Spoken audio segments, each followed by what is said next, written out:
आत्मा उपम्येन सर्वत्र समं पश्यति यो अर्जुना सुखं वा यदि वा दुःखं स योगी परमो मतः. He who judges of pleasure or pain everywhere by the same standard as he applies to himself, that yogi, O Arjuna, is regarded as the highest. If you cannot see God in the human face, how can you see Him in the clouds or in images made of dull, dead matter, or in mere fictitious stories of our brain? When you see man as God, everything, even the tiger, will be welcome. Whatever comes to you is but the Lord, the Eternal, the Blessed One, appearing to us in various forms as our Father and Mother and friend and child. They are our own soul playing with us. Just as the Bhagavad Gita speaks of the One Self pervading all beings, Shri Siddharameshwar Maharaj expands on this truth in this insightful lecture from 1st December 1935. His greatest wealth is his devotion to all beings. Through his realization of Paramatma, the eternal essence of existence, he challenges us to rethink what it means to be truly rich. Shri Siddharameshwar Maharaj begins by expressing that his true wealth is his devotion to all beings. This devotion arises from the understanding that his essential existence is present in everyone. Recognizing this unity, he experiences the supreme state of Paramatma within all beings and enjoys the divine nature of existence itself. He explains that the entire universe is a creation of his own being. Knowing that everything he perceives is of his own nature, he identifies himself with the Supreme Self. Maharaj also asserts that attaining this understanding allows others to reach his divine state. The strength of Paramatma enables the creation and dissolution of the universe countless times. This great principle, when understood, leads to the realization of oneness with the Supreme. Those who grasp this knowledge are no longer separate from Paramatma. Maharaj uses the example of the sun to illustrate this concept. The sun does not take pride in its existence. It shines without concern, drying both foul smells and sweet nectars alike. In the same way, the vastness of existence remains unaffected by worldly events. Whether good or bad, gains and losses occur, but Paramatma remains untouched and uninvolved.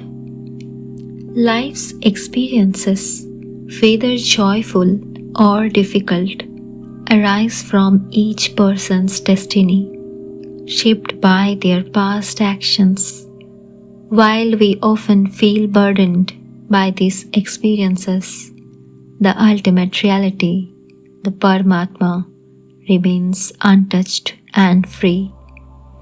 Paramatma is the source of everything but does not interfere or take credit for what happens. It is like the sun, which shines without concern for how its light is used. On the other hand, the limited self, unaware of its true nature, identifies with these experiences and feels responsible.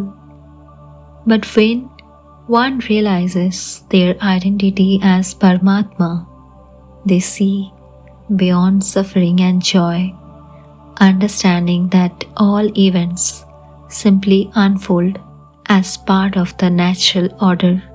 The Almighty God is beyond the ideas of sin and merit. These concepts exist only within the limited understanding of the human mind, created to measure and judge actions. From the perspective of divine, all actions are part of the natural flow of existence, and it is only the human ego that attaches moral levels to them. These concepts exist only within the limited understanding of the human mind. When one truly gains the knowledge of the self, they realize that although actions may happen through them, they are not the real doer. This knowledge leads to complete freedom. The one who recognizes their true nature as the self no longer sees God as separate from themselves. In fact, they no longer see themselves as distinct from God. This form of devotion is the highest, as it removes all sense of separation. When a devotee reaches this state, they merge with God and experience the supreme oneness. Shri Siddharameshwar Maharaj shares a beautiful example of this truth.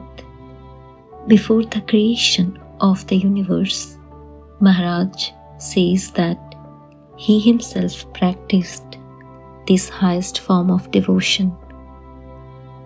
Brahmadev, the creator of the world, faced a great internal struggle.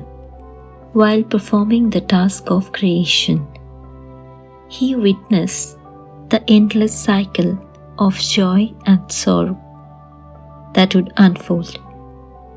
Seeing the inevitable suffering of beings, Brahmadev was overwhelmed with compassion. He questioned the purpose of his role, wondering why he should create a world where people would experience both happiness and suffering. Consumed by these thoughts, he declared, "No one follows the rules I create. If my efforts only lead to further pain, why should I create this world at all?" His heart was burdened with worry, and he hesitated in his divine duty. At that moment, Lord Vishnu appeared and offered words of wisdom. Vishnu reminded Brahmadev that his responsibility was only to envision and create the world. The experiences of joy and sorrow would arise as the natural consequences of people's actions. Each being would face the results of their deeds according to the law of karma.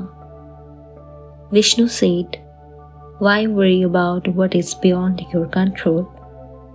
Perform your duty without attachment to the outcomes. People will experience the fruits of their actions, and that is not your burden to bear." Hearing this, Brahmadev's anxiety disappeared. With a clear mind, he completed his task of creating the universe, all while remaining detached and free from worry. Similarly, Lord Krishna conveyed a powerful message to his dear disciple, Uddhava. Seeing Uddhava anxious and troubled, Krishna asked, "Why are you afraid? Why do you worry so much about your small family? You may have 5 or 6 family members, but look at me. My family is the entire universe, yet I remain unaffected and undisturbed. Krishna further explained that the world is nothing more than a concept. He meant that the world we perceive is shaped by our thoughts and beliefs, and its reality is subjective. Without the awareness of the One Self, which is the source of all existence, the world holds no independent reality. Just as a dream vanishes upon waking, the world is ultimately seen as an illusion when one realizes the self. Recognizing this truth brings liberation from fear and attachment. Without the presence of the One Self, the world is lifeless, like a body without a soul. It is the Self that gives movement and meaning to existence. Understanding this truth is what makes one a true Jnani, a person of wisdom. People may perform countless rituals, read scriptures, and engage in spiritual practices, Krishna said. But without realizing the self, all those efforts remain empty. Real knowledge is in recognizing the truth of one's own existence. Krishna humbly acknowledged that even he gained this understanding through his Guru Sandipani. He emphasized the importance of devotion to the Guru, as it is through the Guru's grace that one attains the ultimate knowledge. Krishna also explained that his divine status, revered by many, was not achieved by mere birth. Instead, it was the result of his unwavering devotion to his Guru through serving and learning from Guru Sandipani. Krishna gained the wisdom that transcends worldly knowledge. This devotion transformed his understanding and allowing him to realize the eternal truth of the self. His reverence and gratitude towards his Guru shaped his divine perception and enabled him to fulfill his cosmic role with clarity and grace. Instead, it was the result of his unwavering devotion to his Guru. He said, "There are many sons of cowherds, yet it was only through the blessings of my Guru that I attained this glory."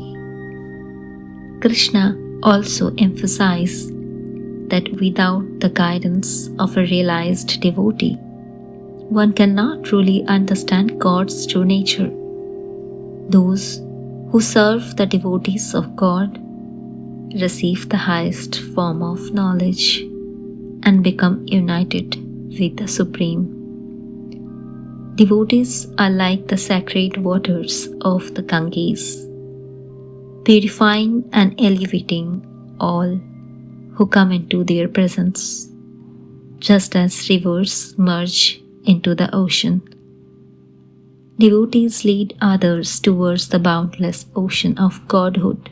Therefore, the path to ultimate realization lies in selfless service and devotion to the Guru. When one follows the Guru's teachings with sincerity and dedication, they inevitably attain the realization of Brahman, the Supreme Reality. Through these stories and teachings, we are reminded that true devotion and self-realization come from surrendering the ego, accepting life as it unfolds, and remaining devoted to the eternal truth. whether in joy or sorrow. The one who understands the self remains untouched, free, and at peace.